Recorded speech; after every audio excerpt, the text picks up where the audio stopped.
Tom Taylor and Gerardo Borges put a target on Dick Grayson and those he loves as Blockbuster hires the world's best killers to target Grayson and his friends, but luckily Nightwing has backup in that of Wally West. Tom Taylor continues Nightwing's recent team-ups with a fantastic and unique team-up with Wally West, who joins in on the fun as Dick discovers that Blockbuster has upped his game and has hired some pretty heavy hitters to deal with the billionaire and his friends. While the action is all there, I really enjoy that Taylor used this issue to give Dick a moment to decompress and take a moment for himself, something that couldn't have happened had Wally not shown up to look out for his friend. It was something the character had sorely needed since the run began, since he's gone from story to story, team-up to team-up, so he hasn't really had a moment just to be himself and to just chill out for a second. It also leads to the reveal that KG Beast is back on the scene and Wally wants to get some revenge on him for what he did to Dick via shooting him in the head and turning him into Rick Grayson. It's something I know a lot of people have been looking forward to, and I'm glad that Tom Taylor is tackling it, and I'm intrigued to see how he is going to tackle it, being that the last page of this issue really seeks to imply that Wally is kind of going off book and going after KG Beast when Dick doesn't want him to, so I'm intrigued to see what will happen there. Gerardo Borges tags in as artist for some really great looking action artwork, and I really like how he draws the costumes on the characters, giving some much needed weight and texture to the costumes, and I like stuff like the Flash's symbol is raised off the costume and actually looks like a piece of metal, as does his wings on his helmet, which I think is really quite cool, and it gives it a little bit of a realism look to it. Nightwing issue 90 was another fun Dick Grayson team-up story which gives the character a moment to decompress from all of the craziness that's been happening in his book and other books he's appeared in, as well as bring back an old enemy I'm sure many have been waiting to see for a very long time. I'm going to give this issue a 9.5 out of 10.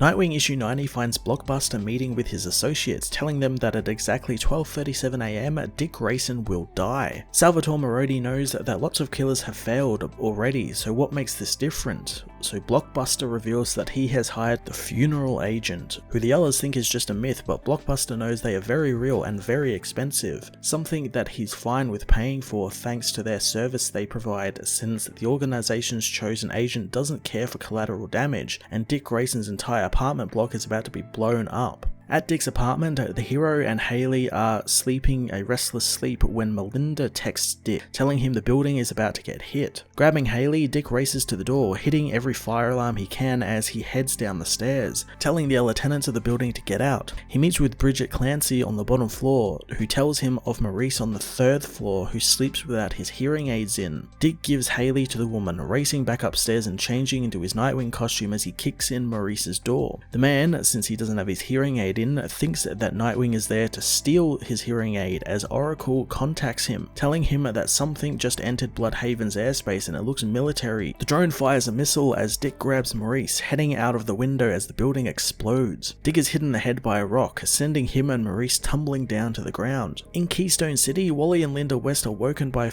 Linda's phone alerting her to the news in Bloodhaven. She tells Wally that Dick's home was bombed, but the Flash is already on the way, arriving at the scene seconds later. Wally digs through the rubble thinking his friend is inside, but he finds Nightwing is okay as he swings down onto the road with Maurice. Flash speeds over and hugs his friend as Maurice is angered, demanding Nightwing face some type of justice for breaking into his home and blowing up the apartment building. Nightwing tries to explain what happened, but Flash wants to get Maurice to the rest of the building residents for help as Oracle contacts Dick, who assures her that he's okay despite being accused of stealing a hearing aid. He reveals that he was tipped off about what was happening as the Flash returns, telling him the police are on their way, but Dick knows that's Bloodhaven police and they'll probably be looking to finish the job the missile didn't. Flash is confused, so Dick says that the entire attack was about him, knowing that he needs to get changed and show his face before people worry. Flash thinks that it would be better if Dick stayed missing in the eyes of the public, thinking Dick should keep it like that until they deal with this. Oracle agrees with the Flash as Dick thinks that he can go to Gotham, but Wally knows that he is from there and it's the second place the these people would be looking for him at. He knows that Dick should stay with him and Linda, and since he knows Dick would object, he instantly speeds him over to his home in Keystone. Linda finds them, thinking Wally has a terrible habit of doing things before any warning. Dick doesn't want to put Wally's family at risk, but his friends know he isn't, and Dick isn't looking so good right now, with Wally asking how long it's been since Dick felt safe when he fell asleep. Dick can't remember the last time he had a good night's sleep, so Wally tells him to just stay the night and it'll be one night where he doesn't have to worry about someone coming for him. Dick lays down on the sofa as Linda fetches him some sheets. Dick asks if Wally can fetch him his dog as he falls asleep straight away. The next morning, Bridget is interviewed by Commissioner McLean, who wants to know how they escaped the explosion before it happened.